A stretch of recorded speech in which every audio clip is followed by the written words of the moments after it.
Good morning, everybody. Happy Earth Day. We're going to have a couple activities that will help us learn a little bit more about Earth Day.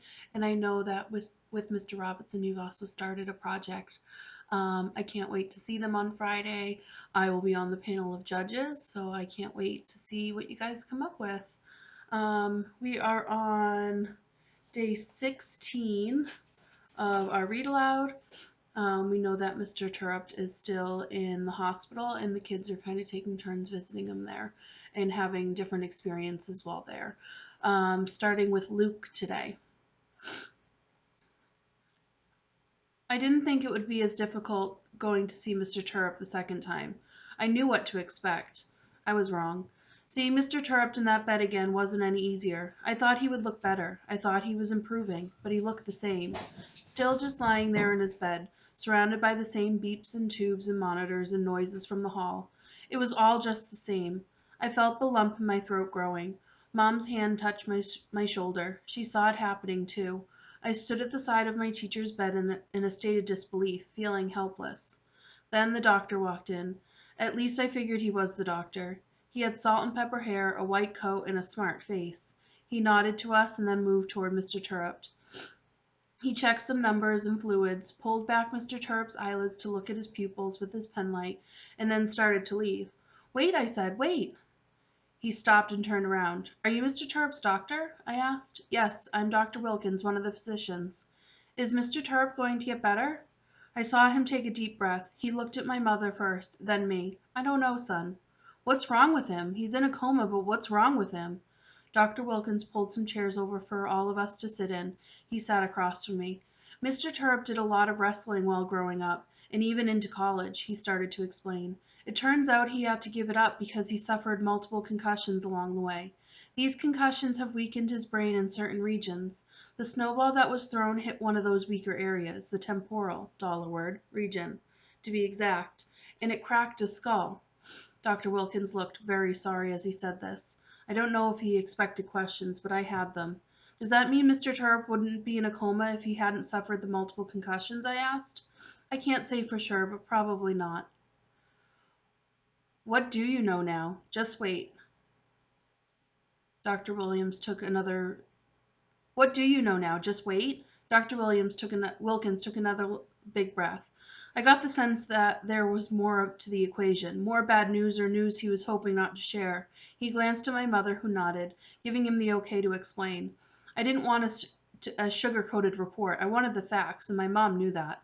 Mr. Turp has some bleeding going on behind this crack, and blood is collecting, in his brain. He hoped it would stop, but it hasn't. He'll need to undergo brain surgery so that we can clamp the bleeding vessels. And then he'll be okay? If it works, hopefully, yes.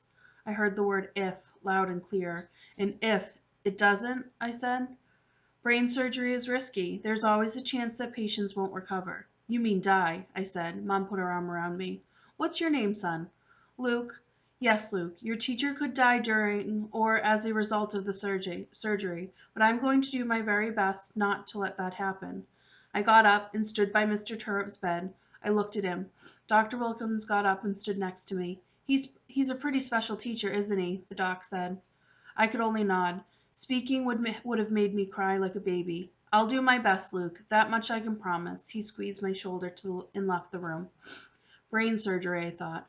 Mr. Turret might never come back. I ran out into the hall. Dr. Wilkins, I yelled. He turned around. Does anyone else in my class know what you told me? Dr. Wilkins walked back toward me. We didn't know anything about his concussions at first, he said, but another teacher, Miss Newberry, was able to provide us with Mr. Turp's background information. I guess Mr. Turp had told her about his wrestling days, and it's a good thing because we have no other contact person for him. I stood there quiet. No other person? There was nobody for Mr. Terupt? But to answer your question, there is another student in your class who knows what I told you, Mr. Wilkins said. Who? I think his name was Peter. I was silent. Peter? I didn't think Peter had been here. Dr. Wilkins turned to leave. Wait, I said.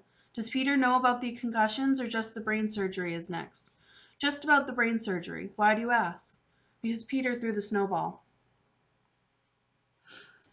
April. Jessica, Act 10, Scene 1. Mrs. Williams assumed responsibilities as our teacher. She recognized and acknowledged our huge mess, and that our feelings, despite our being just fifth graders, were very real. I respected Mrs. Williams for her courageous act, but it didn't change a thing. Mr. Terupt still lay motionless inside that vast whiteness and beeping of that building. Our classroom remained as lifeless as our teacher. We needed Mr. Terupt back. Things happen for a reason. That's what I told Jeffrey. Did I believe that? Sometimes. What were the reasons for my dad leaving us? I haven't figured that out yet. And what are the reasons for Mr. Turp's predicament? I've decided they're different for everyone, and maybe not there at all for others. I see the reason for Alexa now. Without this accident, I'm not sure she would have made it back as my friend. Without this accident, I bet Danielle would never have made it over to Anna's house. But what about someone like Luke or Jeffrey? I don't see any reason for either of them, and I can't find any reason for me. Luke. The classroom persisted in secreting unbroken quietness. I stayed quiet too, even though I had a lot bottled up inside me about Mr. Turp's brain surgery. Peter knew about it, but he didn't have all the details. I know he blames himself. You can see it. Ever since the accident, he walks around like a mummy. He should be blaming himself. He threw the snowball. But if it had hit anyone other than Mr. Terupt, I don't think we'd be experiencing a tragedy like this. That's what Peter needs to know. It doesn't make everything all better, but it might help ease his pain. I can't tell him, though. No one is talking to him. But that's not why I don't want to talk to him. I don't want to find out why he threw that snowball. Danielle. It was springtime. I sat on the front porch with Grandma after church. She drank her coffee, black because she's tough, and I sipped some iced tea, unsweetened because I hope to be tough like her. I love these moments with Grandma. There's nothing like a New England spring, Danielle, she said. You endure the harsh winter, and because that you learn how to really appreciate the new season. I knew what she was talking about. The snow had melted and the birds had flown back, singing and praising. Flowers popped up and buds appeared. The animals on the farm acted frisky. Time to rejoice, but I couldn't, and Grandma noticed. I'll bet you in the other parts of the country where there's no real winter people miss out on spring, Grandma said. That's just a shame. I nodded. This spring was different, though. My teacher still slept, and this weighed on me and sucked the happiness out of everything. I felt like I was still in my winter slumber. Danielle, let's pray. I bowed my head and closed my eyes. I figured Grandma was going to thank God for our beautiful weather and the gift of spring. That would have been fine, but she took me by surprise. Dear God, Mr. Terupt needs you. Now, I don't understand teachers these days, but I've come to realize that this Mr. Terupt is as good as they come. I've seen how he has touched my granddaughter and her friends. He's special. You don't need him to get up. You don't need him up there yet. So you make sure you give him back to us real soon. Amen. Grandma had understood the important stuff. Her prayer made me feel better. I always feel better with Grandma on my side, even when she's telling God what to do. Thank you, Grandma, I said. I love you. I love you, sweetie. I'll keep praying for him. I stay in my winter slumber even after Grandma's prayer, and then unexpectedly I startled awake, not because of encouraging signs from Mr. Terupt, but because of Anna's shocking news. Um, Anna. I pumped my legs back and forth on the swings. I needed to get some momentum going so that I wasn't just sitting with my feet dangling in the puddle below. Danielle, Jessica, and Lexi sat on swings too, Danielle right next to me. It was nice to be outside for recess again now that the snow was gone. Charlie was at my house when I got home from school yesterday, I said. Danielle's pumping stopped. Mom told me they were just sharing a cup of coffee and some conversation. Danielle pumped slowly again, but she still didn't say anything. If Charlie marries my mom, what would that make us? I went on. Sisters. Danielle put her feet down and hopped off her swing. She turned to face me. My pumping slowed. Was something wrong? She looked right at me. Anna, Charlie will never marry your mother, Danielle said.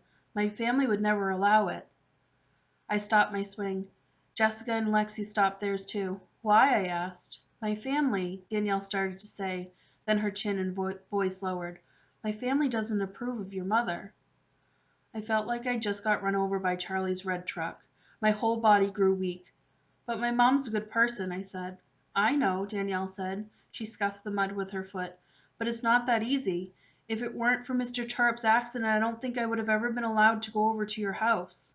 I learned something that day. Even after all this time, my mom was still ostracized for something that happened long ago. And because I had contributed to Mr. Turp's accident, I was going to pay for it for the rest of my life. Okay, we're going to stop there. Um, a little bit more. We saw a lot of kind of peace coming over from Mr. Turup's accident, all the kids, but it seems to also be kicking things up into gear again. All right, guys. Let's have a great day. Happy Earth Day. I will see you tomorrow. Bye.